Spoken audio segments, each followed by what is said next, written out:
Madam आज जो candle शोभा यात्रा है तो ये विषय कौन कहे मैडम आप कलिकता जो प्रकार गोटे डाक्तरी छात्र उपर जो बर्बरता भाया दुष्कर्म आम दृढ़ प्रतिवाद कर दृढ़ निंदनीय घटना से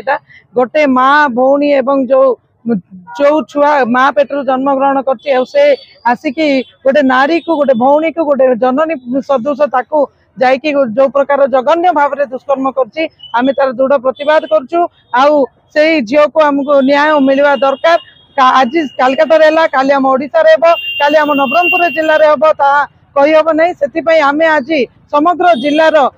डाक्तर धरिकी नर्स धरिकी आमर जो सखी वन स्टॉप सेंटर नारी शक्ति एवं लेक्चर माने एवं टीचर माने समस्ते मिलमिशि आम यही दृढ़ प्रतिवाद करछु आउ ठीक भाव में ताको न्याय मिलू आगामी जदि न्याय न मिलला आगामी दिन में यही नारी शक्ति तार रूप देखब एवं तार नारी शक्ति जो दुर्गा रूप देखब ताकू कौन रूपे किए रक्षा करें नहीं।